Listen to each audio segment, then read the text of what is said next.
Así empezamos. Ahí estamos. Bueno, buenas noches a todos y bienvenidos a nuestra última reunión de nuestro ciclo de conferencias sobre literatura. Hoy vamos a hablar de literatura rusa, en particular de un autor ruso que se llama Bulgakov, que, perdón por la mala pronunciación, ¿vale? No, por favor.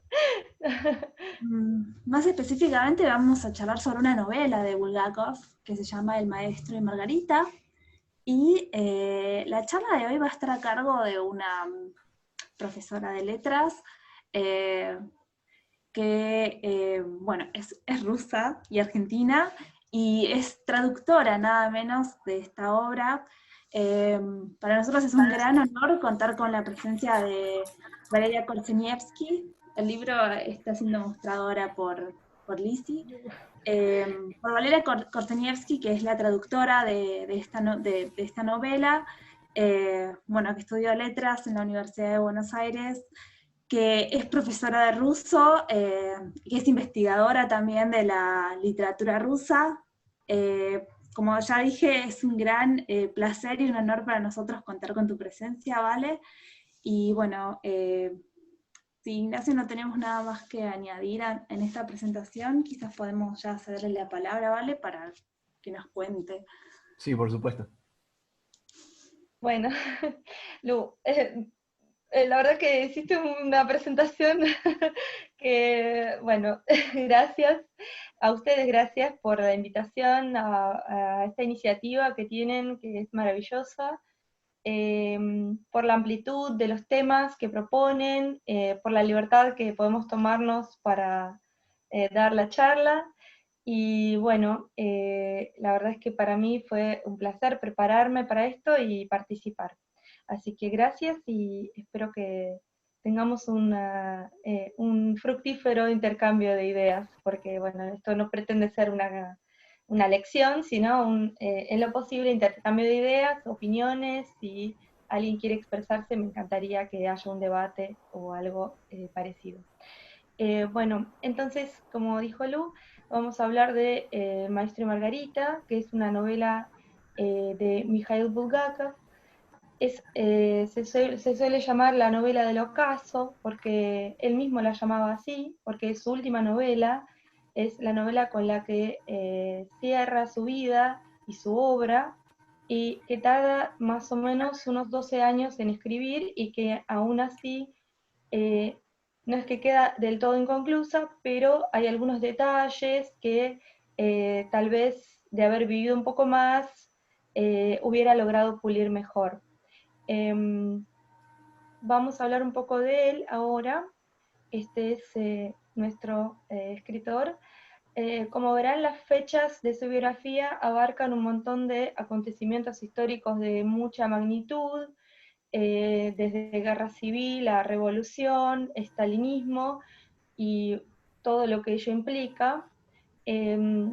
Digamos que él, más allá de su profesión como médico, que deja a partir de un momento en el que se muda a Moscú, deja de ejercer la medicina y se vuelca a la escritura. Pero ya desde sus primeros pasos como escritor se empieza a topar con dificultades, porque estamos en un momento histórico muy particular donde a partir de la construcción de la revolución es necesario también construir un nuevo arte, con nuevos parámetros, con nuevos contenidos, donde nuevas personas y nuevos escritores toman el protagonismo, con nuevos lemas que acompañan ese proceso de construcción, ¿no? Entonces, llega un momento en que todo lo que no acompañe el proceso empieza a ser visto como disidente.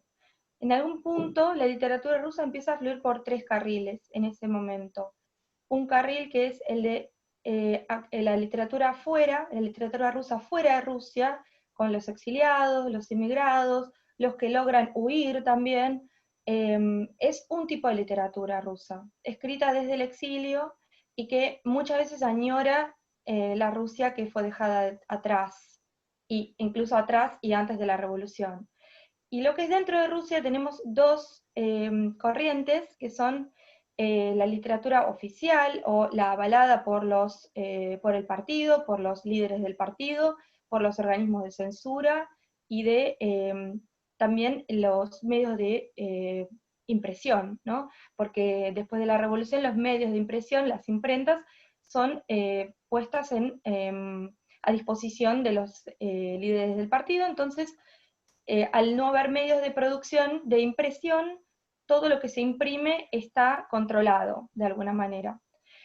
Entonces tenemos esta otra línea que de alguna manera podemos llamar a grandes rasgos como realismo socialista, que es la doctrina que se va a instaurar como válida para narrar lo que sucede en Rusia y los procesos de la revolución y post-revolución. Y después está ese otro tercer carril por el que irá nuestro Bulgakov, que es el de la literatura, se puede decir disidente o no tan disidente, pero que francamente no se inscribe en ese marco de realismo socialista o de doctrina oficial, por así decirlo. Es una literatura que claramente va a tener un montón de problemas para ser publicada o directamente va a estar prohibida. Los escritores o autores van a ser censurados, van a ser, se les van a sustraer sus obras, van a quemar sus obras, se los va a enviar al Gulag, se los va a fusilar en muchos casos, algunos van a morir de hambre, y Bulgakov siempre está ahí batallando para lograr sobrevivir. Porque no puede ser publicado, pero sí puede ser, por ejemplo, en algunos momentos, sus obras, más allá de la narrativa, también escribió dramas, obras teatrales, sus obras pueden ser puestas en escena en algunos momentos. Entonces, de alguna manera logra sobrevivir como director de escena, como director de obras, como actor, como asesor en el teatro. Entonces, siempre está ahí peleando por trabajar de eso. Y siempre le es negada esa posibilidad, tarde o temprano, ¿no? Se le da un poquito y se le retrocede. Y así está siempre como en ese límite. Lo que nunca hace es pactar. Eso no es algo que él esté dispuesto a hacer. No puede ni sentarse a escribir una obra para avalar el socialismo, ni para alabar a Stalin, que es lo que le dicen sus amigos. Muchos amigos le dicen, bueno, no puedes publicar lo que vos querés, pero bueno, escribite cualquier cosa que esté de acuerdo a hacé lo que te piden y vas a poder. Y él no, él se niega, no puede pactar con el poder, y termina siempre en un estado, en el limbo, por así decirlo, en la miseria, en el hambre, y lo que hace es escribir una serie de cartas a Stalin para tratar de mejorar su situación. Citando a Sheila Fitzpatrick, esto de escribir al gobierno, dice que los ciudadanos soviéticos eran grandes redactores de quejas, peticiones, denuncias y otras cartas para las autoridades. Era uno de los canales de comunicación que mejor funcionaba entre los ciudadanos y el Estado, y ofrecía a las personas comunes, sin contactos entre los funcionarios, una de las pocas formas disponibles de reparar un error o suscitar una acción oficial favorable. Entonces, ¿qué hace Bulgakov? Como todo ciudadano soviético, redacta una serie de cartas apelando a Stalin, haciéndole ver o recordándole que él es un dramaturgo de mucho valor, que sus obras tienen mucho valor y mucho reconocimiento por parte de otros escritores, pero un poco quejándose de los críticos, que lo denostan, que todo el tiempo dicen que su escritura es una basura, que es una podredumbre lo que él escribe, que es reaccionario. Entonces, eso lo suma en una gran depresión. Hasta se dedica a recolectar críticas y encuentra algo así como 301 críticas negativas y 3 que rescatan algo de valor o positivo en su obra. Ahora, los críticos, por supuesto que también son funcionales al sistema, ¿no? Entonces, por supuesto que nadie sale a respaldarlo porque tienen miedo, porque hay un miedo constante detrás, ¿no? Todo el tiempo hay un miedo. Y eso también va a estar en la novela El Maestro Margarita va a estar constantemente como trasfondo.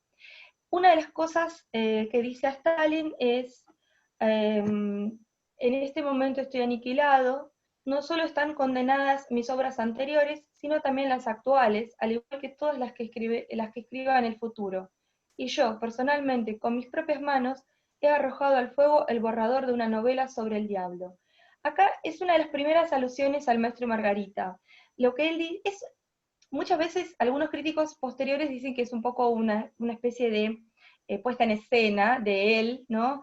Mire lo que tuve que hacer, tuve que quemar una novela, pero lo cierto es que hay un cuaderno que sobrevivió, un cuaderno quemado que sobrevivió, y hay incluso investigadores que lograron reconstruir algunos fragmentos de ese cuaderno. Entonces, y este leitmotiv, digamos, o este tema del escritor que quema su obra, aparece, por supuesto, en El Maestro y Margarita, con el maestro que quema su novela, ¿no? Esto se va a retomar después en la ficción. Le pido que considere que para mí el no poder escribir es lo mismo que ser enterrado vivo. Si lo que acabo de escribir no resulta convincente y estoy condenada a guardar silencio para siempre en la URSS, le pido al gobierno soviético que me dé un trabajo de mi especialidad y me encomiende un puesto en el teatro en calidad de director de escena.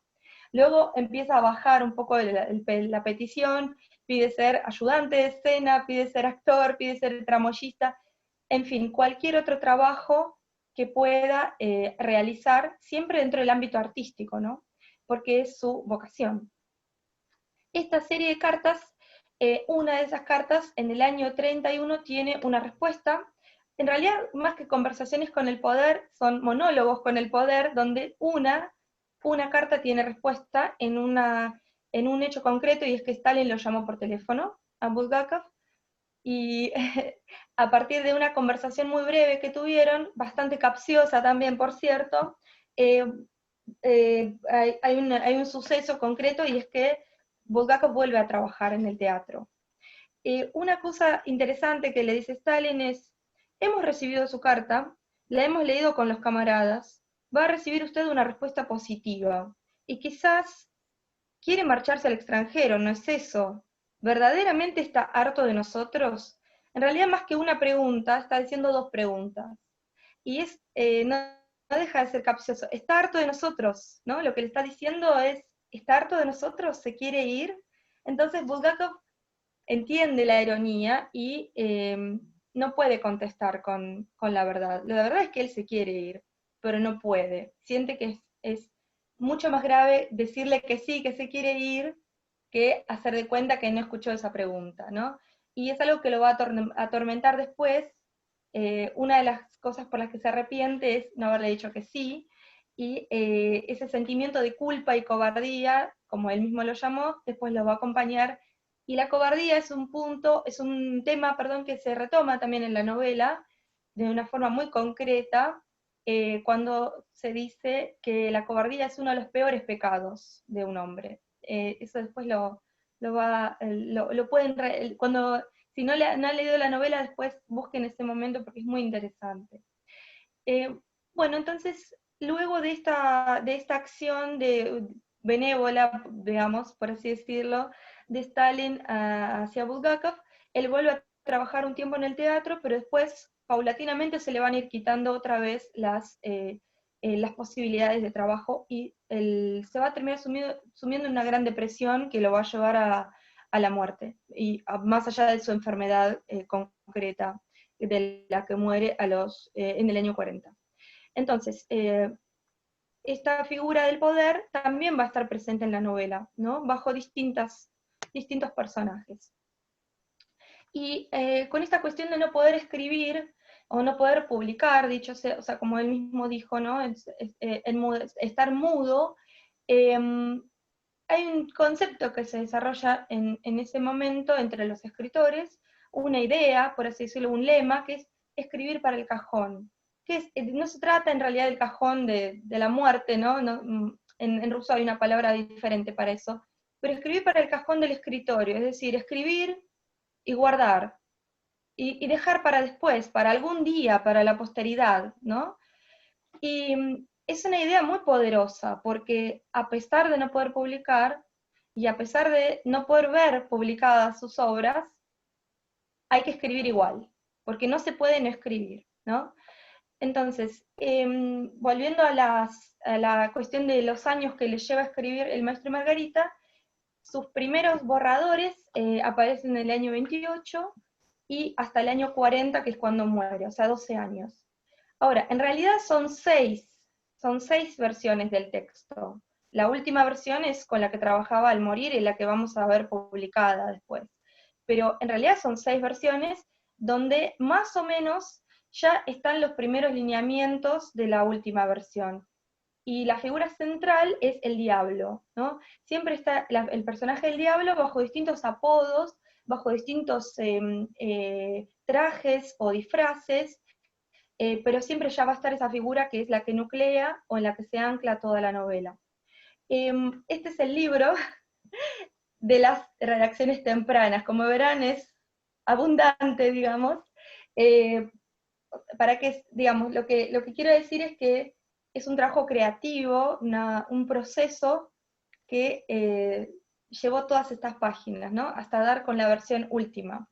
Y tampoco sabemos si estaba demasiado satisfecho, porque hasta el último día de su muerte seguía redactando.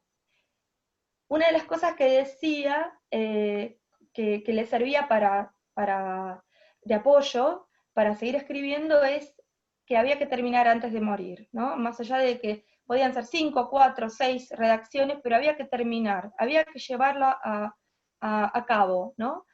Y una de las obsesiones que revelaba, una de las frases que revelaba la obsesión por esta novela que él tenía, es que él decía: estoy enterrado bajo esa novela, estoy sepultado bajo esa novela, es mi obsesión, ¿no? Podemos leer como eso, ¿no? Que es una obsesión, es una motivación para seguir viviendo también en algún punto, ¿no? Estoy enterrado pero vivo para escribirla. Bueno, entonces, ahora yendo un poco a la novela en sí misma, aquí tenemos el retrato de Yelena Sergeyevna Shillovskaya, que es la tercera mujer de Bulgakov. En ella está inspirado el personaje de Margarita.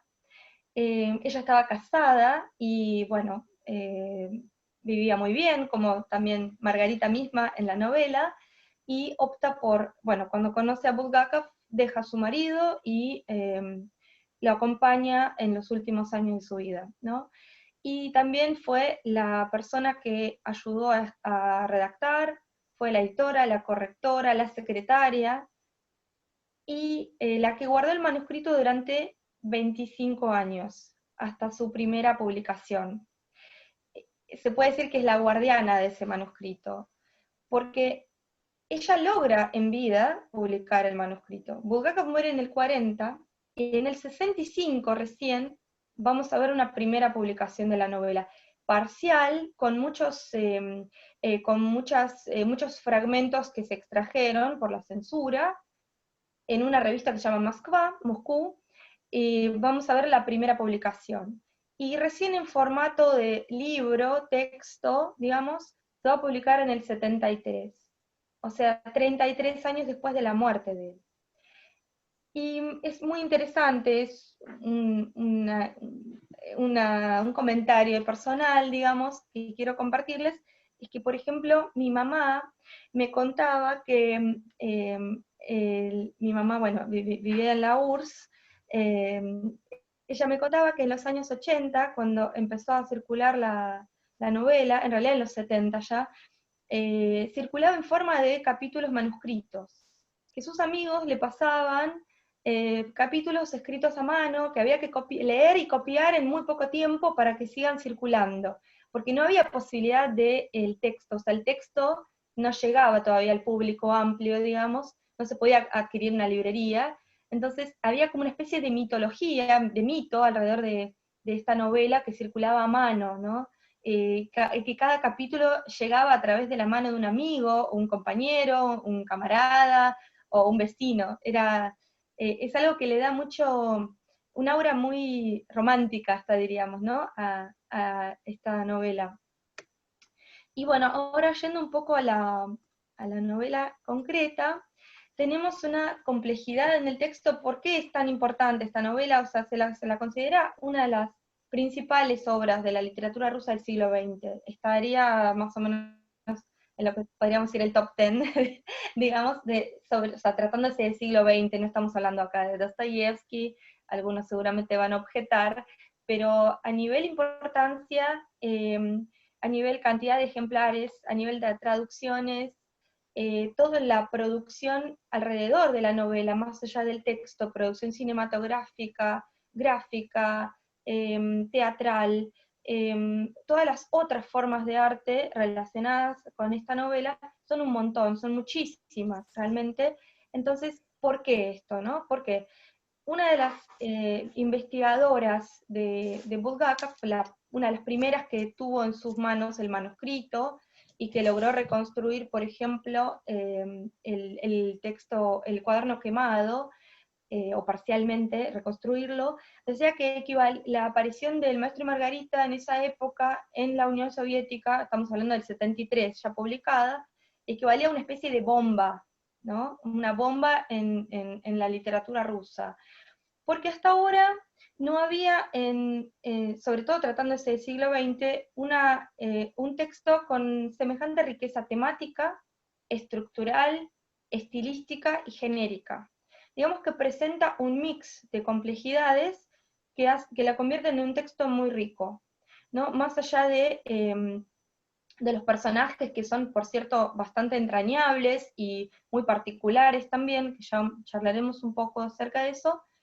A nivel estructura, es una novela que tiene dentro, o sea, son dos novelas en una, o tres, algunos han llegado a pensar que son tres, son varias líneas argumentales que se cruzan, varios escenarios, tenemos Moscú, tenemos Jerusalén. Ahora, no es Jerusalén escrita con ese nombre como lo conocemos, es Yerushalayim, que es la denominación antigua de Jerusalén, o en hebreo antiguo.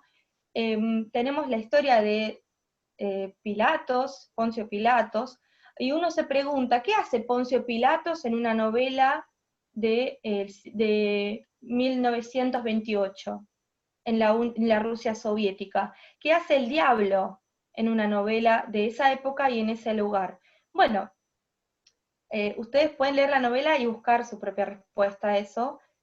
Se puede suponer que a falta de diablos, demonios, ángeles, dioses, Bulgakov sintió la necesidad de traerlos, ¿no? Porque estamos en una época y en un lugar donde el ateísmo es constante y está en todas partes, ¿no? El primer capítulo con el que se abre la novela narra la historia de dos literatos que se encuentran en un parque y aparece un extranjero que les empieza a hablar de Jesús, ¿no? Ellos en realidad venían hablando de Jesús, diciendo que Jesús no existe. Y el extranjero que aparece en ese parque, que es Voland, que es el diablo, se sorprende enormemente. ¿Cómo que no existe?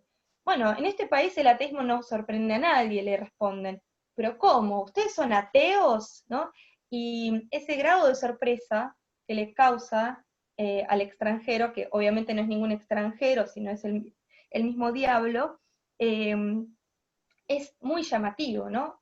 Porque, ¿cómo que son ateos? Sí, somos ateos, acá nadie cree en Jesús ni en diablo. Ahora, por algún motivo Bulgakov se ve en la necesidad de traerlos a ese contexto, ¿no?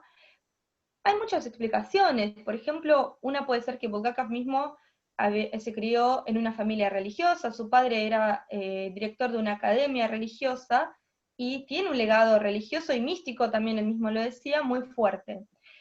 Pero también podemos pensar que es una trama que nos sirve para contar otra cosa, ¿no?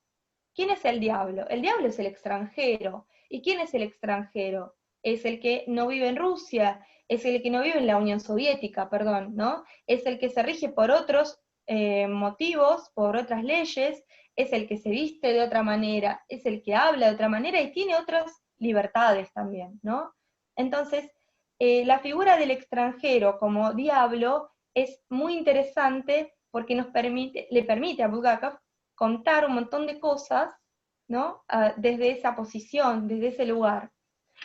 más allá de que es el diablo, después termina sabiéndolo todo y termina manejando los hilos de la historia. Pero a nivel superficial es un extranjero, ¿no? Que aparece en ese parque. Entonces, eso le permite, digamos, criticar, porque no termina siendo eso, criticar es satirizar lo que va a pasar en ese momento, ¿no? En la Unión Soviética, en el país donde él vive. Entonces, algunos de los temas o motivos que aparecen en la novela, que seguramente esto es un boceto, si alguien quiere aportar o agregar algo a esta lista, bienvenidos, porque la verdad es que es algo muy, muy apenas, es un esbozo, ¿no? Entonces, una de las cosas que aparecen en la novela con mucha persistencia y que es uno de los escenarios es Moscú, y aparecen los moscovitas como la masa de los moscovitas.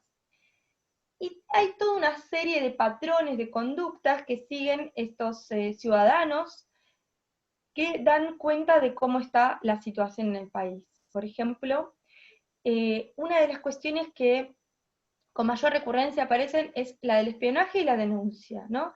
Cuando estos literatos se encuentran con este extranjero, que se presenta como extranjero, lo primero que hacen es ir y denunciar, ¿no? Cuando tienen una serie de altercados con él, lo primero que hacen es ir y denunciar, llamar, ¿no? Llamar, hay que llamar porque hay un extranjero que se volvió loco y está hablando pavadas en este parque, está hablando de Jesús, está haciendo cosas prohibidas, ¿no? Y el espionaje y la denuncia va a acompañar a todos los personajes de la novela que mínimamente tengan algún tipo de conducta no, no, no pautada, por así decirlo, ¿no? Pero no solo ellos, también van a ser víctimas de espionaje los mismos personajes que también son corruptos, por ejemplo, ¿no? Aparece la cuestión del dinero, la cuestión de la vivienda, que es todo un tema, la cuestión vivienda, porque todo el mundo quiere tener un departamento, quiere tener una casa, quiere tener una habitación, y hay un déficit de vivienda en Moscú sobre todo, porque todo el mundo quiere vivir en la capital.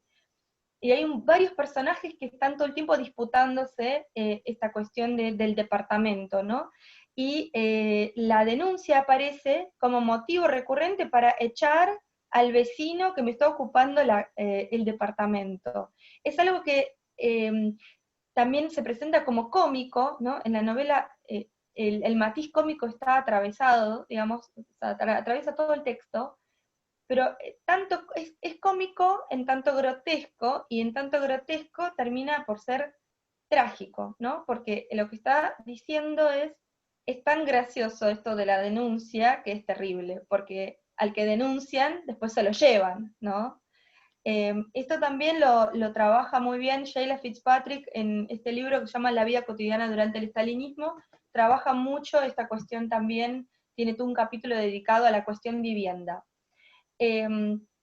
Entonces, el espionaje también aparece constantemente, tenemos personajes que traicionan al maestro, por ejemplo, o a Margarita, que delatan, que escuchan, que espían, y están constantemente alertas, pero no es solo porque son malos, ¿no? No pasa por ahí, o porque sean codiciosos, sino también porque hay una cuestión yo soy de conciencia, de ser un ciudadano de un país que requiere de aliados. Es un país que requiere que sus ciudadanos sean sus aliados y no sus enemigos. Entonces cualquiera es visto como potencial enemigo, ¿no? Esto hay que tenerlo en cuenta cuando leemos la novela. Después aparecen las figuras del poder, que son Poncio Pilatos y Bolan. Son como dos figuras que se equiparan en algún punto, porque en sus manos está el poder de decisión sobre los destinos de los personajes. Y obviamente que esas figuras nos remiten a la figura de poder que gravita en la vida de Bulgakov, que es Stalin, por supuesto, ¿no? Porque es el que tiene, en cuyas manos está la decisión de te dejo publicar o no te dejo publicar, te dejo vivir o no te dejo vivir. Y un poco, bueno, Poncio Pilatos aparece en una escena con el que sería Jesús, donde tiene que decidir si lo manda a la ejecución o no, ¿no? Y es un momento muy interesante porque es la segunda trama de la novela, es lo que sería la novela dentro del Maestro y Margarita, de la novela principal. Y son interesantes también los pasajes de una a la otra, ¿no? Por ejemplo, la trama de Poncio Pilatos empieza con Voland, este extranjero que aparece en el primer capítulo en los estanques, en el parque, narrando la historia de Poncio Pilatos. Para que vean qué quiero decir con esto, simplemente quiero leer un par de líneas de cómo termina el primer capítulo y cómo empieza el segundo. Dice, tengan en cuenta que Jesús existió, dice Voland. Vea, profesor, replicó Berlioz con una sonrisa forzada. Nosotros respetamos su gran conocimiento, pero en esa cuestión sostenemos otro punto de vista. Acá tenemos el ateísmo, ¿no? No hace falta ningún punto de vista, repuso el extraño profesor. Simplemente existió y eso es todo. Pero se necesita algún tipo de prueba, comentó Berlioz. Tampoco se necesitan pruebas, respondió el profesor, y comenzó a hablar en voz baja. Asimismo, su acento extranjero, no se sabe por qué, desapareció. Es muy sencillo. Con un manto blanco, y acá termina el primer capítulo. El segundo capítulo empieza con un manto blanco, forrado de rojo sangre, arrastrando los pies con esa manera de caminar propia de los jinetes, una temprana mañana del día 14 del mes primaveral de Nisan, en la columnata cubierta entre ambas alas del Palacio de Herodes el Grande, apareció el procurador de Judea, Poncio Pilatos. Ahora, no sé si notaron el cambio de estilo, ¿no? Hay un tono que cambia, del tono jocoso, gracioso, irónico de la primera conversación con los literatos, no hace falta ningún punto de vista, pero usted, pero sí, esos intercambios de diálogo pasa a una narración mucho más solemne, ¿no? Y esos pasajes se van a dar constantemente en la novela. También es interesante que la narración no es lineal, ni siquiera dentro de lo que es la trama de Poncio Pilatos. Me refiero a que, por ejemplo, el formato en el que se presentan los fragmentos de la historia de Poncio Pilatos tampoco son una trama narrativa textual, digamos, en forma de capítulos, ¿no? Simplemente en algunos pasajes hay reminiscencias, hay citas, hay una carta, hay un fragmento de un manuscrito quemado que retoma esa trama. Entonces, si leyeron Boquitas Pintadas, no sé si vale la analogía, ¿no? Pero me parece que ese cambio de formato, de la manera en que está presentado el texto, es bastante, me hace acordar bastante a esto, ¿no? Bueno, entonces, volviendo a la figura del poder, tenemos a Bodan, que es sobre la que gravita toda la historia, porque también es el impulsor de la narración, ¿no? Es el que nos cuenta la historia de Poncio Pilatos, pero también es el que es la figura del bien y el mal. El epígrafe de la novela es una cita de Fausto, que dice que ¿qué sería el bien si no fuera por el mal? ¿No? Y soy una parte del mal que siempre obra el bien. O sea, tenemos una figura del diablo que no es muy diabólica, que digamos.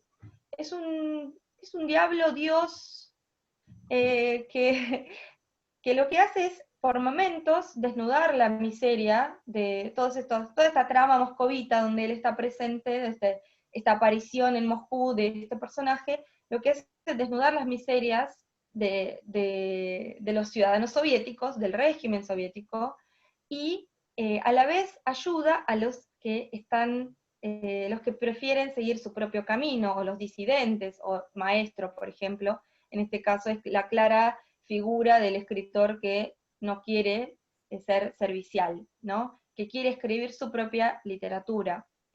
Y este escritor enmudecido, que por supuesto podemos trazar la analogía con el mismo Bulgakov, es este maestro, ¿no?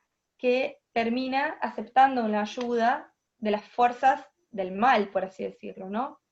Y también esto nos lleva a la trama de los amantes, que está, por supuesto que la novela se llama El Maestro y Margarita porque hay una pareja, la trama amorosa está atravesando toda la novela también, Y Margarita también hace un pacto con el diablo, como Margarita del Fausto, ¿no? Ella también hace un pacto con el diablo para salvar a su amado. Esta trama amorosa, perdón, también es muy, tiene un halo romántico y a la vez un halo un poco oscuro, ¿no? Cuando el maestro encuentra a Margarita, quiero citar este fragmento también, lo que cuenta es que él sale a caminar por Moscú y se la encuentra por la calle. Dice, ella llevaba en las manos unas flores amarillas espantosas, inquietantes. No sé cómo diablos se llaman, pero por alguna razón son las primeras en aparecer en Moscú. Las flores resaltaban con nitidez sobre el fondo negro de su abrigo primaveral. Llevaba flores amarillas. No es un buen color. Ella dobló desde la Tverskaya hacia el pasaje y allí volvió la cabeza. ¿Conoce usted la Tverskaya, verdad? Miles de personas pasaban por allí, pero le aseguro que ella me vio solo a mí y me miró no exactamente con inquietud, sino más bien con dolor. Y me impresionó no tanto su belleza como la indescriptible e inaudita soledad en sus ojos. Le gustan mis flores. Recuerdo perfectamente el tono de su voz, bastante grave, entrecortada, y aunque pueda parecer una tontería, tuve la sensación de que el eco había repercutido en el pasaje y había rebotado en la sucia pared amarilla. Crucé la calle a toda velocidad, me acerqué a ella y le respondí, no. O sea, es un encuentro amoroso, pero es un encuentro que está atravesado por el dolor, porque en definitiva ellos están condenados, ¿no? Él está condenado a la miseria y ella está condenada a la doble vida. Bueno, si no lo leyeron no quiero adelantarles qué pasa después porque no se trata de eso, pero es interesante porque él dice, el amor se nos apareció de golpe, como aparece de la nada un asesino en un callejón, y nos fulminó a ambos al instante. Así fulmina un rayo, así fulmina un puñal. O sea, no es un amor dulce, ¿no? Es un amor que está atravesado por el mal presagio. Otra de las cosas que me gustaría resaltar es que, hablando del escritor enmudecido y este escritor que se ve obligado a quemar su obra, una de las cuestiones que también aparecen constantemente en la novela son las de las instituciones que regulan la producción del arte, de la literatura, y son instituciones que están fuertemente satirizadas por Bulgakov, ¿no? Por ejemplo, está la Casa Gribayedov, que es una especie de casa de escritores, que es una parodia a una casa que existió de verdad. Entonces, era una asociación de escritores y poetas y literatos, avalados por el partido, ¿no? Por supuesto. Entonces, que él allí no tenía nada que hacer. Entonces, estos lugares aparecen como en tono burlesco, ¿no? Los apellidos de los escritores que allí están presentes son ridículos, cómicos, llevan sufijos diminutivos, o directamente son grotescos, ¿no? Y están como siempre de fondo, ¿no? Sobre este maestro solitario que escribe una literatura que nadie va a publicar, y están estas instituciones que pesan fuerte, y que si uno no tiene el carnet de esas instituciones, no puede considerarse escritor, ¿no? Y también, bueno, entre ellas también describe la burocracia que acompaña a todos estos lugares, ¿no? La cantidad de personas que trabajan en esos lugares y que no están capacitados, todo eso se ve burlado o satirizado, ¿no? Y por último, lo que me gustaría destacar es que el género de la novela, ¿no? Es, como dijimos, tiene una complejidad genérica porque es, digamos, se supone que se considera una novela fantástica, ¿no? Porque tiene varios personajes que son fantásticos. Tenemos un gato que habla, por ejemplo, que es un personaje entrañable.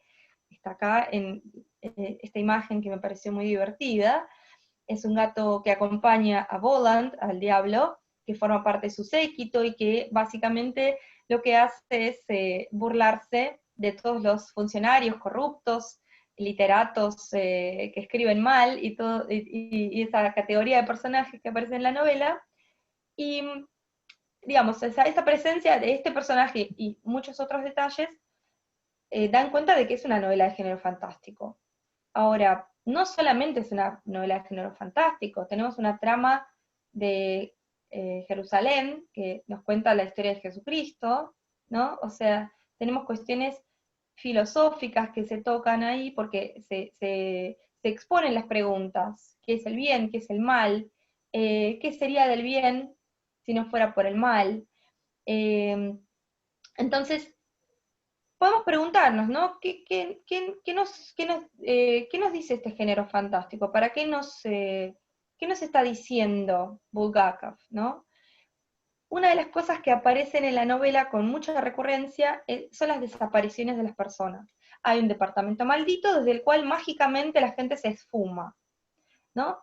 Si uno lo lee sin conocer el contexto, dice, ah, qué divertido, la gente se esfuma, ¿no? Es un elemento fantástico, pero ¿qué nos está diciendo en realidad? Se esfuma porque se la llevan, se esfuma porque la apresan o porque la mandan al gulag o al interrogatorio, ¿no? No es porque sí que la gente se esfuma.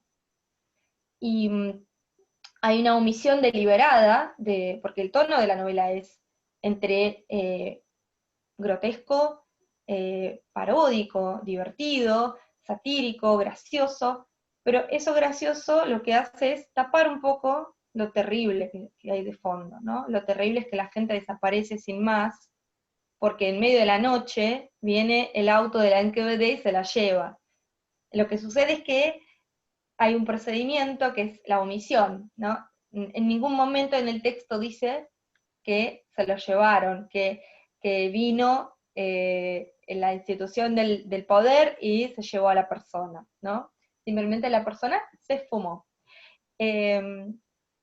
Bueno, y por último, me gustaría mostrarles esta imagen, que este es el lugar donde empieza la novela, que se llama Los Estanques Patriarche, o estanque, en realidad es uno, un lago, un mini lago, donde hay un cartel que dice prohibido hablar con desconocidos, que es el nombre del primer capítulo de la novela, Nunca hablé con desconocidos. Y estas tres figuras que están tachadas son los personajes que aparecen en los estanques: Voland y sus acompañantes, el gato y Korolev, que es un personaje más que forma parte del séquito. En esta tapa, que es tan linda, aprovecho a decir que la pintó mi hermana, rusa, que también es fanática de la novela, aquí también se ve esta imagen de Voland con ellos, con su séquito, alejándose por el parque, ¿no? Y acá está el gato, el famoso gato. Bueno, como les decía, que todo lo que está relacionado con la novela tiene un aura muy expansivo, digamos, ¿no? Que la gente ama esta novela. Hay excursiones por estos lugares. Cerca de estos estanques está el museo de Bulgakov.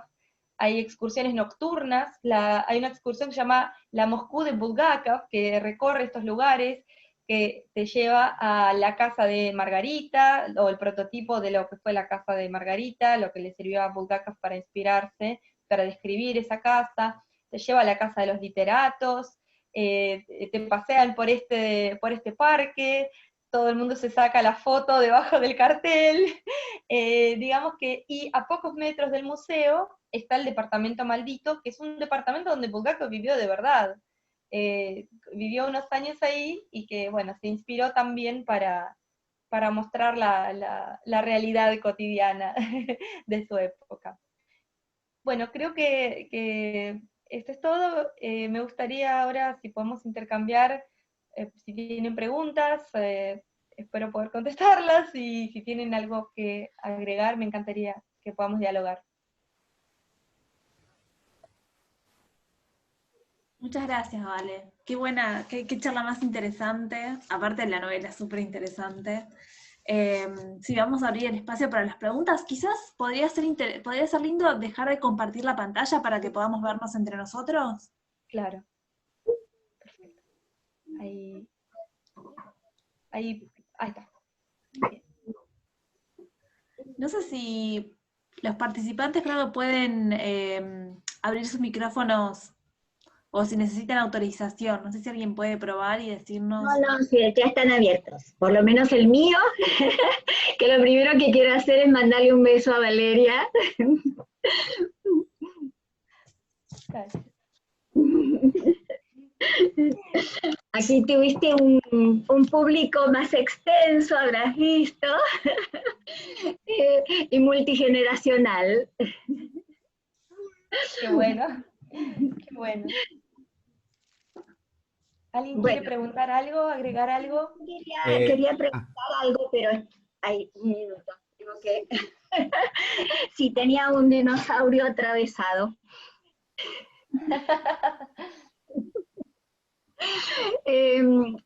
Cuando dijiste que el procedimiento de la omisión, de la elipsis, atraviesa la novela, yo recordé que la podemos poner quizá en la misma sintonía de respiración artificial, ¿verdad? Porque también hablando y escribiendo en una época tan dramática como fue para nosotros la dictadura, había que dominar el procedimiento de la elipsis, y pienso que es lo mismo que hace Bulgakov, ¿no?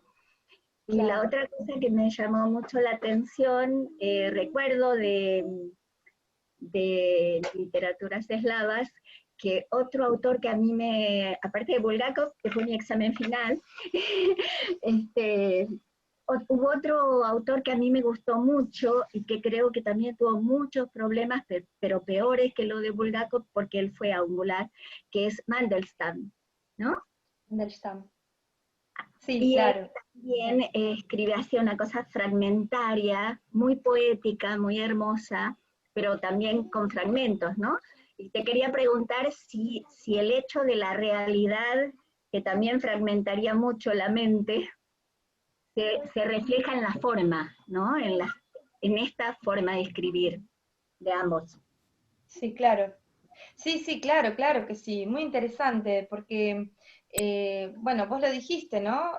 Hay que, digamos, si no se puede ir en línea recta, hay que, mediante la escritura, buscar el resquicio por donde meterse, ¿no? Y el procedimiento es clave en eso, ¿no? Pero bueno, Bulgakov, por ejemplo, tenía muy claro que no iba a poder publicar nunca El Maestro Margarita.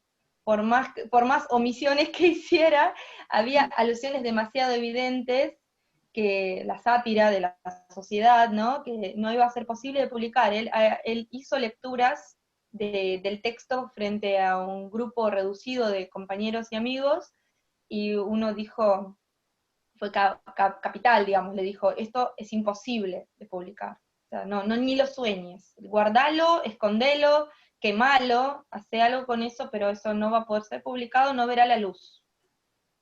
Así que sí, tal cual. Margarita y el tiempo se encargaron de que viera la luz para nuestra fortuna, ¿no? Exactamente, exactamente. Bueno, yo ¿Alguien apostaba más? que ibas a leer la frase, mi frase preferida de Maestro y Margarita, y obviamente la leíste, ¿no? Ay, qué bueno. Qué bien. Qué bueno. Bueno, gracias, Liz. ¿Alguien más?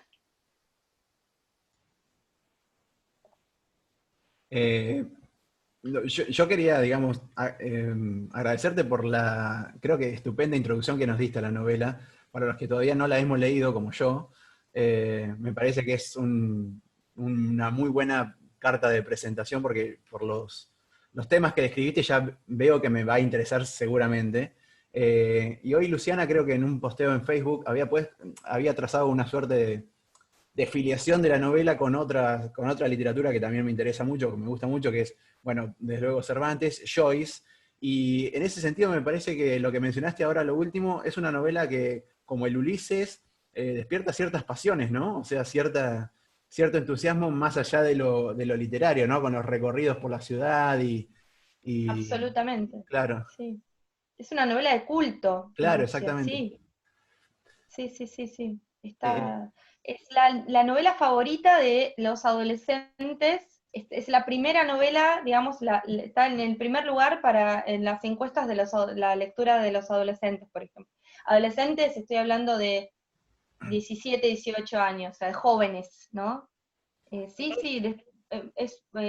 Todo el tiempo constantemente hay obras de teatro, hay musicales del Maestro y Margarita, o sea, la última vez que estuve en Moscú vi como 3 carteles distintos de distintos lugares que presentan el espectáculo, y no se agota, la verdad es que no se agota la pasión por esta novela. Increíble, sí, Es muy hermoso ver que le ganó totalmente a Stalin, porque la memoria de Stalin es totalmente Claro, tal cual, retrógrada. sí, tal cual, exactamente. Sí, Necesitaba tiempo y pasión.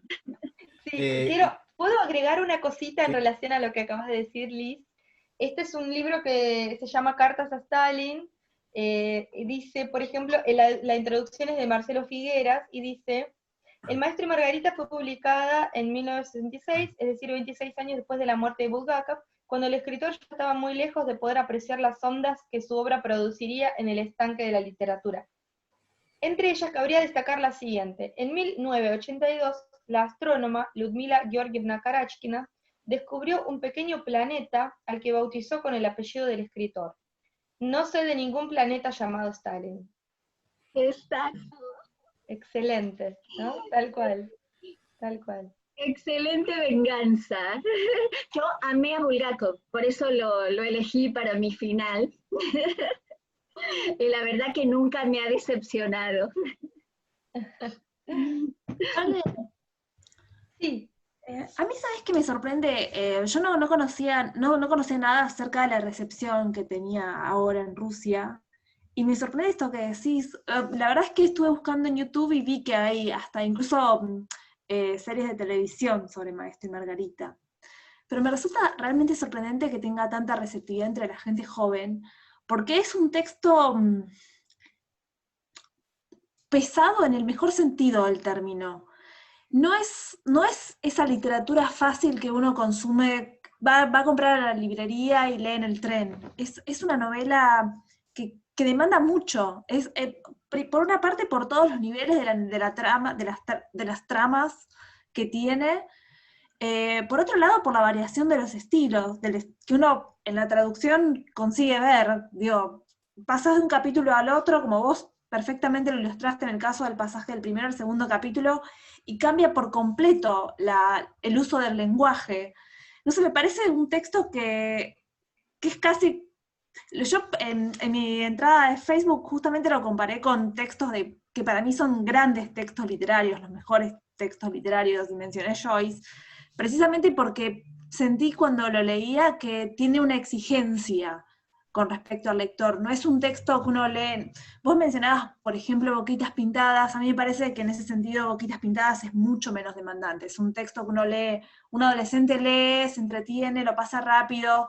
Maestro y Margarita es mucho más exigente a mi juicio, pero no sé si para el público ruso sucederá lo mismo. Quizás tenga que ver con la distancia cultural que haya entre las diferentes tramas y yo.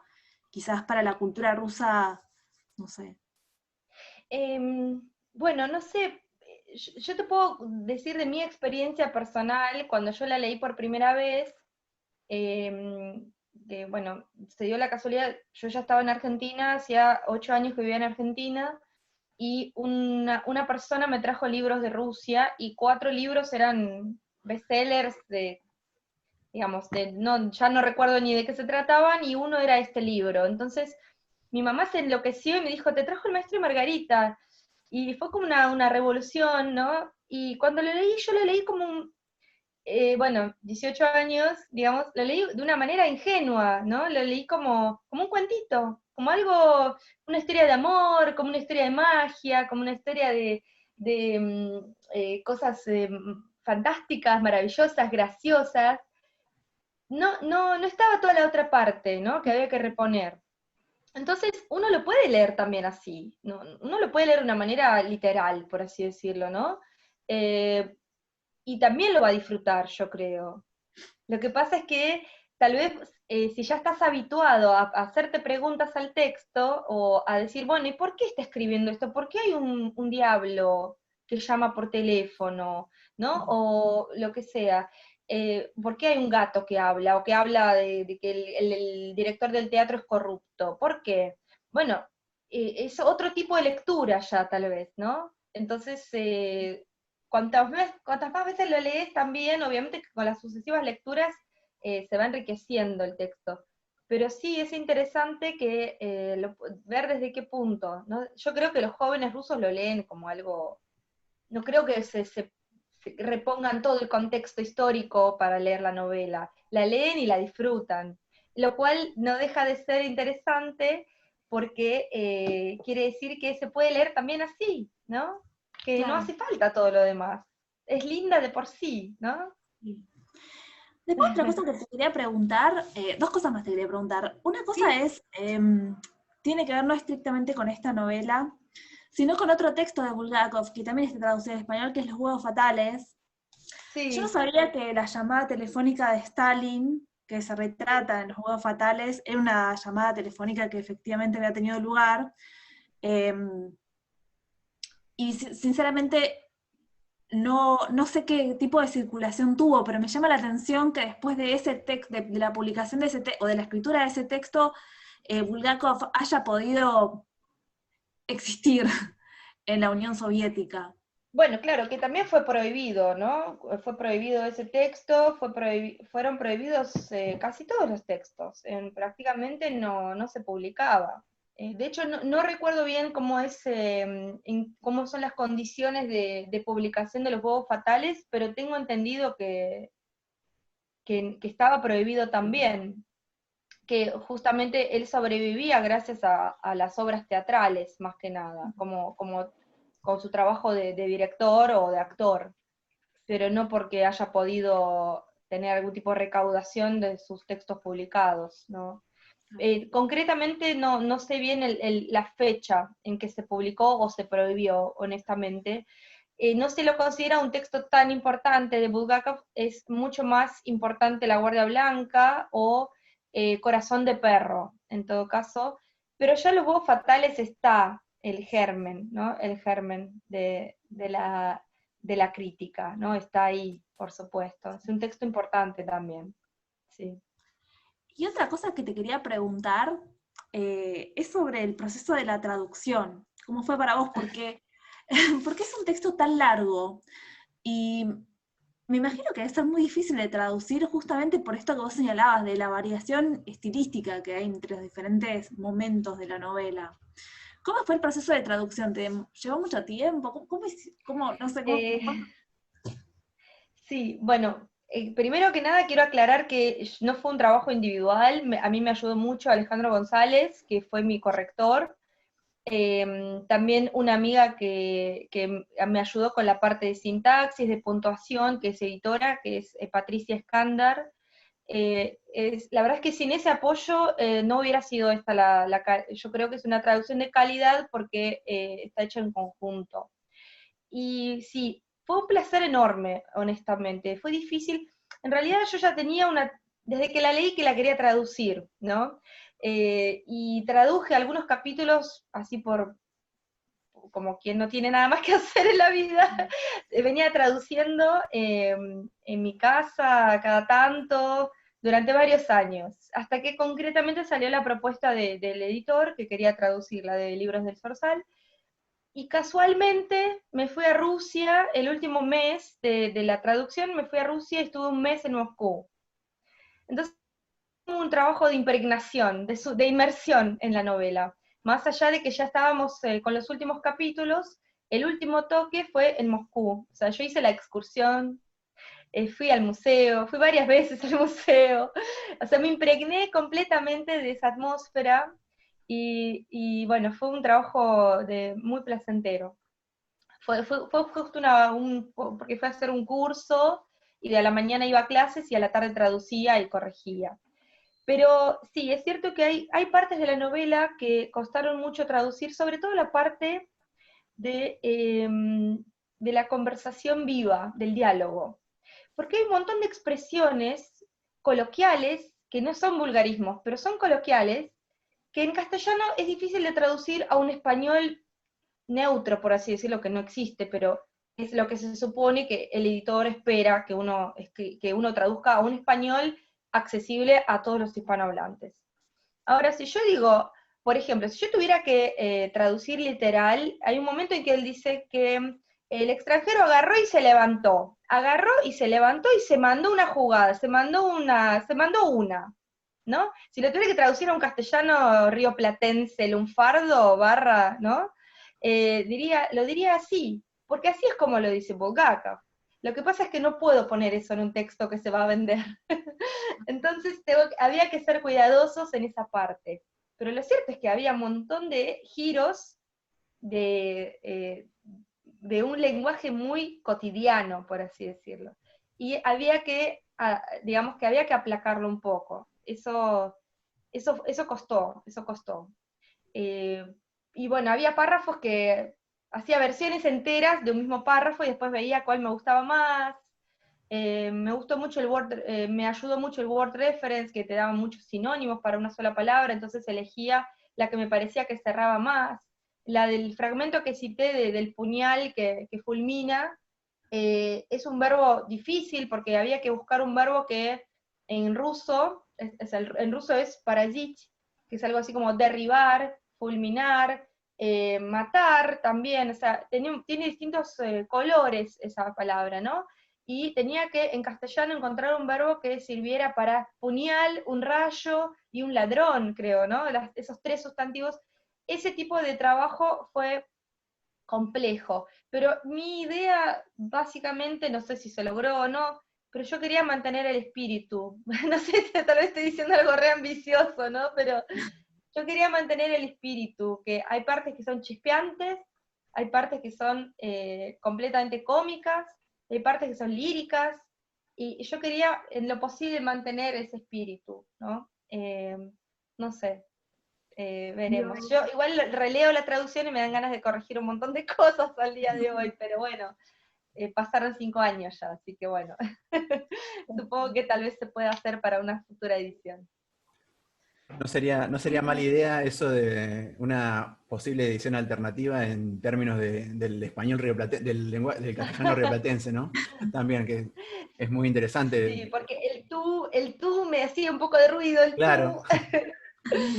Sí, Hablando de esto, o el pretérito perfecto, compuesto, bueno. hablando También de tu traducción, recordanos, la editorial es entonces Libro del Zorzal. libros del Zorzal, Bien. y por Está, suerte hoy por hoy se puede conseguir en Mercado está en Libre. circulación, ok. Bien, perfecto. Sí, salió una Buenísimo. segunda edición en conjunto con Galerna el año pasado, creo, si no me equivoco fue el año pasado, 2019, sí. Así que sí, hay una segunda edición circulando. Buenísimo. Para los que queremos leer la novela, ya tenemos ahí el dato editorial. ¿Hay otras traducciones? Se ha traducido antes, ¿cierto? Sí. Hay una traducción de, creo que es Selman Alcira, de Alianza. Es un poquito anterior, es de los años 70, creo, más o menos. Y hay una traducción argentina de Fulvio Franchi también, que la sacó Losada, más o menos al mismo tiempo que Libros del Zorzal. Así que hay opciones, se puede conseguir perfectamente. Está en Mercado Libre. Sí. Yo lo chequeé hoy.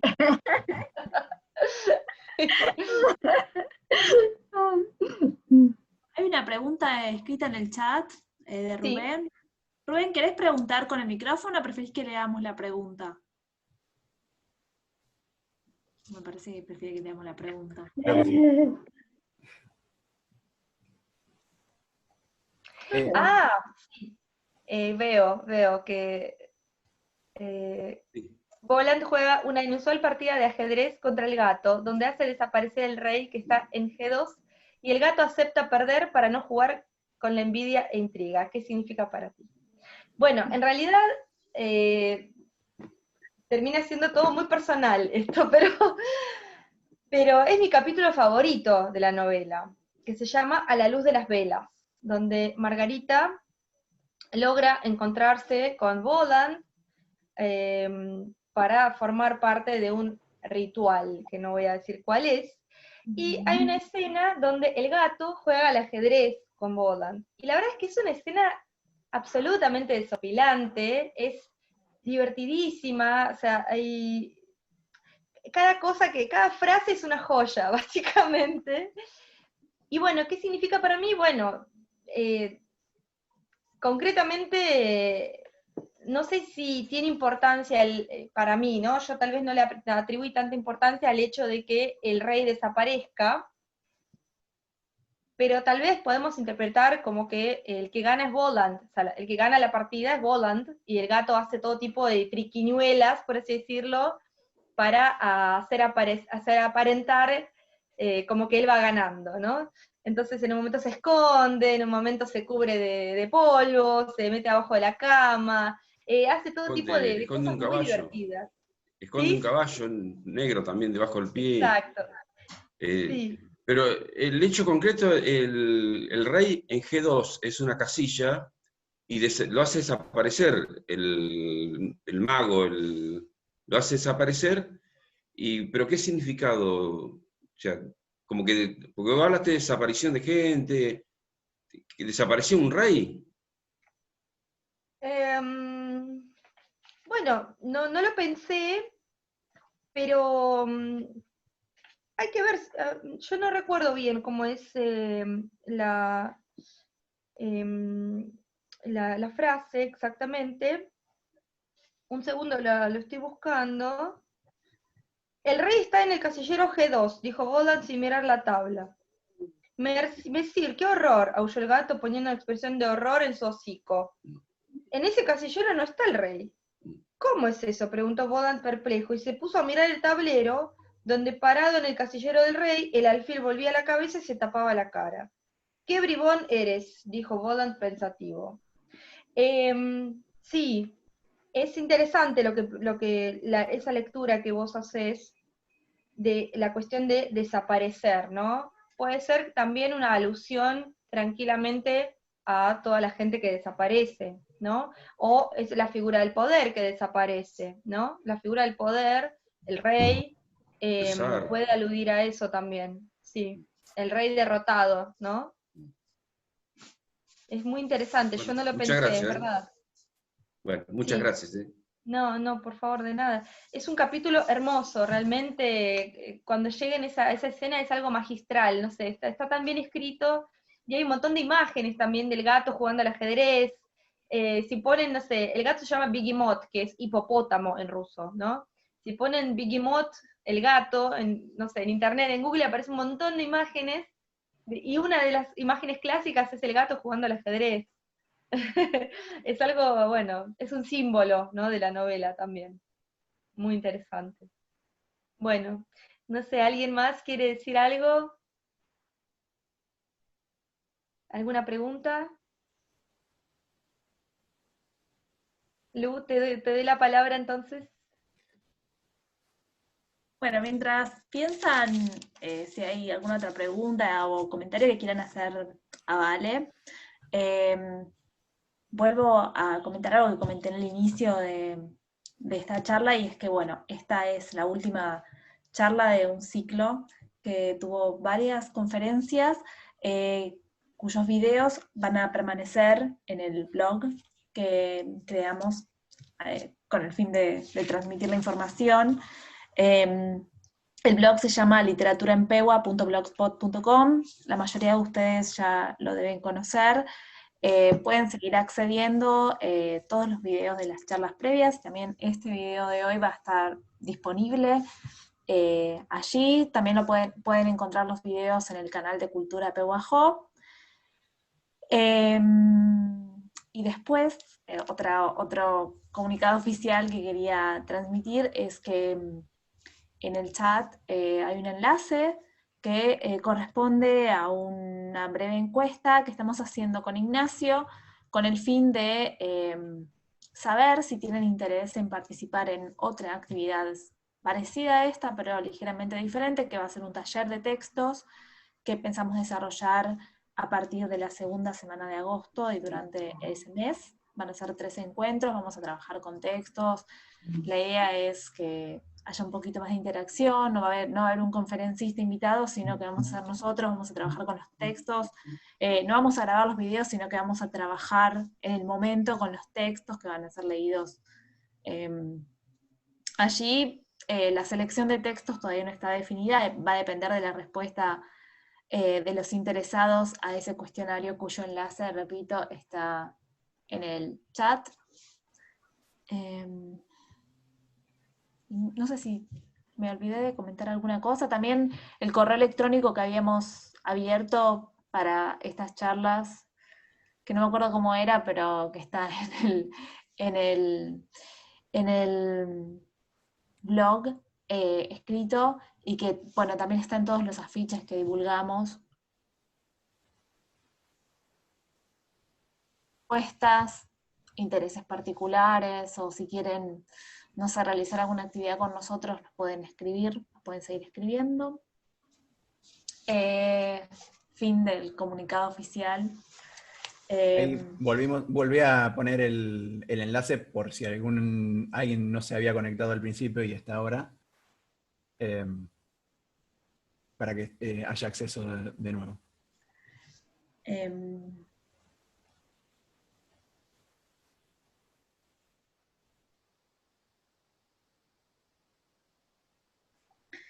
A mí me pareció, me quedé un poco pensando en el carácter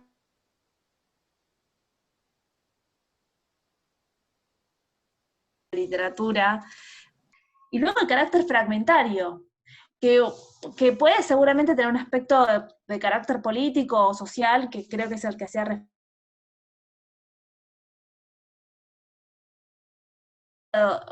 motivar biográfico, ¿no? Digo, el hecho de que en definitiva es un trabajo que no terminó de realizar nunca el autor, ¿no? Digo, el fin de la vida también.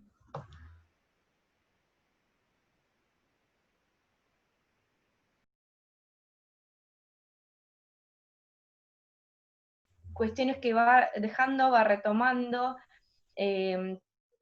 personajes que se gestan de una a otra, ¿no? Y aparecen y desaparecen. Hay algunos pequeños errores e inconsistencias con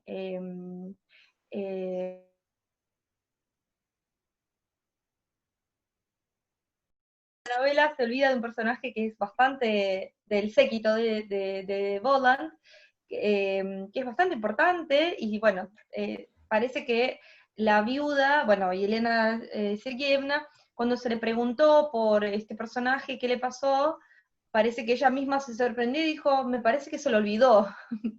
O sea, es cierto lo que decís, que justamente durante tantos años, ese proceso creativo que se estira y se fragmenta, es difícil tener una consistencia perfecta, ¿no? Sobre todo porque seguramente les sobraba imaginación o creatividad para agregar cosas, ¿no? Así que sí, es muy interesante. Bueno, acá hay una pregunta en el chat. Si puedo hacer una comparación con Doctor Zhivago de Boris Pasternak. Bueno, la verdad es que no soy especialista en Pasternak, pero sí leí la novela. Sé que lo que puedo comentar es que hay una cuestión mesiánica del escritor en ambas novelas, ¿no? El escritor como más que escritor, el poeta como más que poeta, que es una idea que atraviesa un poco la literatura rusa, de que el escritor en Rusia es más que escritor, o el poeta es más que poeta, y poeta, con la palabra poeta, abarca todo escritor, no solo que escribe poesía, porque hay una voz de la que están dotados, ¿no? Los poetas o los escritores o los narradores, que les permite hacer una crítica social hasta cierto punto, ¿no? Pero es como una instancia, la escritura es una instancia para hacer crítica social o para darle voz a aquellos que no la tienen. Entonces,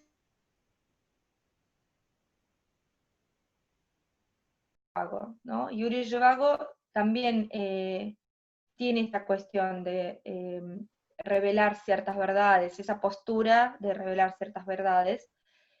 Y un dato que puedo comentar es que Pasternak vino a visitarlo a Bulgakov antes de morir.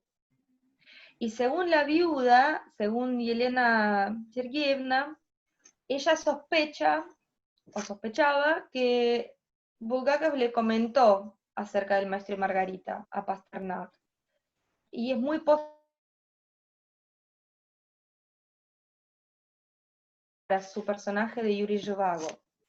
Es una suposición de uno de los investigadores, pero creo que puede ser una idea interesante, ¿no?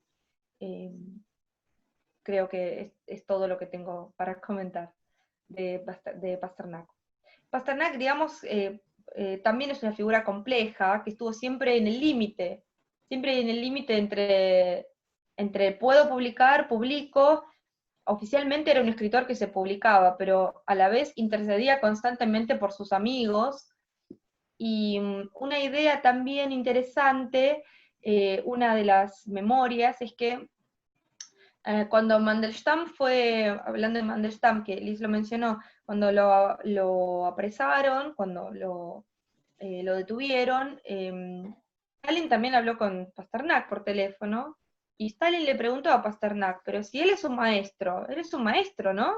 Y Pasternak le dijo, sí, ¿no? Es un maestro, no se lo puede tocar. Y esa historia aparentemente se la contaron a Bulgakov, y Bulgakov puede haber tomado también esa palabra como maestro, máster, para su novela, porque en su principio no había maestro en el Maestro y Margarita, en las primeras redacciones de la novela. Aparecieron después de un encuentro que tuvieron y donde Bulgakov se enteró de esa conversación.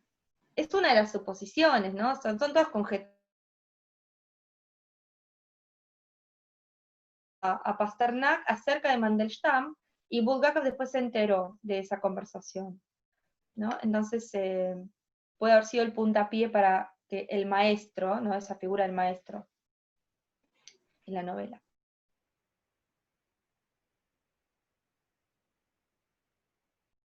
¿O para comentar?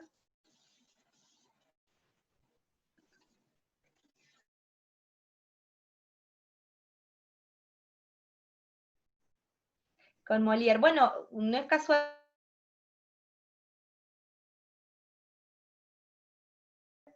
Es una historia, es una biografía novelada de Molière, donde precisamente Molière hace esto mismo, ¿no? Yo honestamente sinceramente confieso que no la leí, pero probablemente Estela lo mencione porque hay una relación, ¿no?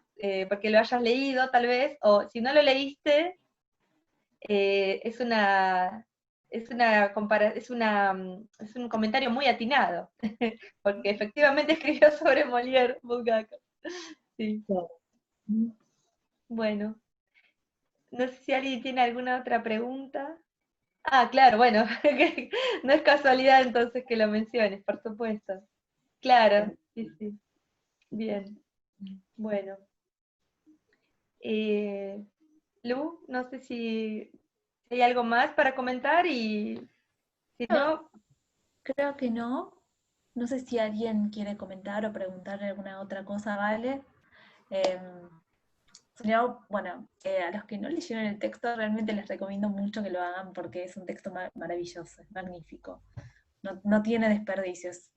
Yo estoy pensando seriamente en volver, porque mi libro no lo tengo aquí conmigo, estoy pensando en volver a comprarlo para leerlo en lo que queda de la cuarentena, porque realmente es un libro hermoso, es ese tipo de textos que uno quiere volver a leer una y otra vez, y que realmente disfrutan el proceso de lectura, es un texto hermoso.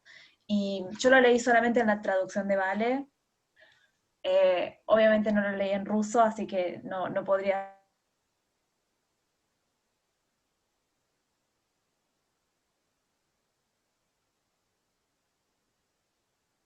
hacerlo porque realmente no se van a arrepentir de hacer esa lección de lectura. Muchas gracias, Lu. Te agradezco Y, muchísimo. bueno, y realmente nosotros te agradecemos a vos el trabajo que te tomaste de organizar esta charla, de introducirnos en el universo del maestro y Margarita, de una forma tan placentera, para los que lo leímos y para los que no lo leyeron.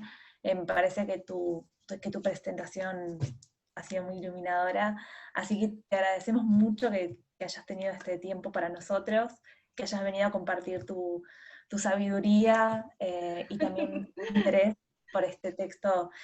Yo fui compañera de ballet en la universidad y recuerdo que muchas veces mencionabas este texto, creo que se notaba que querías traducirlo, yo te conocí antes de que lo hicieras, era muy mágico escucharte hablar de esta novela antes de haberla leído y antes de haberla encontrado en las estanterías de las librerías traducida por vos, y para mí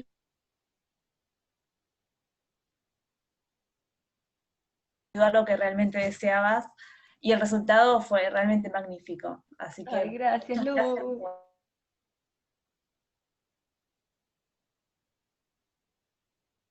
participantes.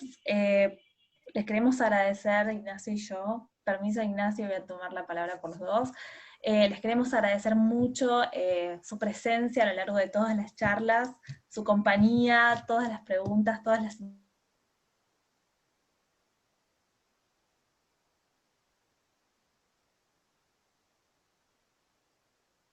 a lo largo de las diferentes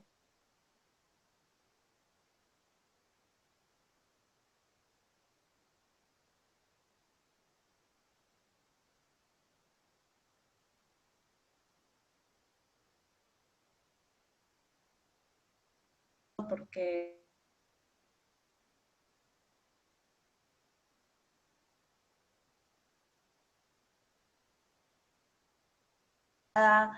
eh, hizo que uno siempre quisiera en las reuniones.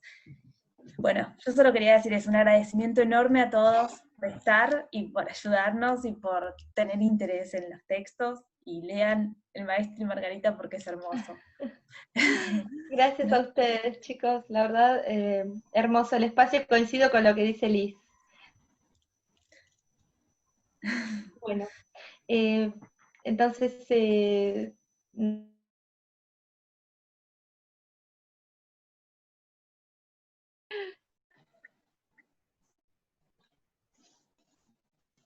Ignacio. Perdón, no sé si me no sé. escuchan ahí, Ahora, Sí. porque mi conexión es muy inestable en este momento. Pero nada, simplemente agradecer, bueno, primero a Valeria que se haya sumado también a este encuentro, y a todos los participantes que nos han acompañado durante esta pequeña travesía de charlas de literatura, que han tenido muy buena recepción, creo. Así que nada, simplemente eso, agradecer que hayan estado presentes siempre, y nada, nos veremos en otras instancias. eh, eh,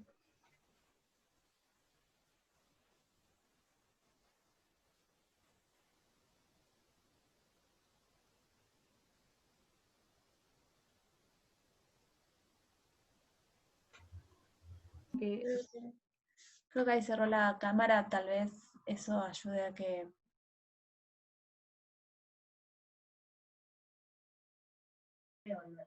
Permíteme. Sí, ahí está Ignacio. sí. Bueno, la conexión de Ignacio me parece que no está volviendo, así que quizás convenga cerrar este evento ahora. Bueno, Ignacio obviamente nos agradece la presencia a todos. Una vez más, mil gracias, Vale. Qué A lindo volver. ustedes. Yo estoy feliz. Realmente, fue un placer. Y bueno, a todos los demás, ojalá que se interesen por el próximo evento, y si no se interesan, ojalá que volvamos a vernos pronto. ¿Sí? Bueno, les mando un saludo y hasta la próxima. Gracias. Hasta luego. Chao. Recording.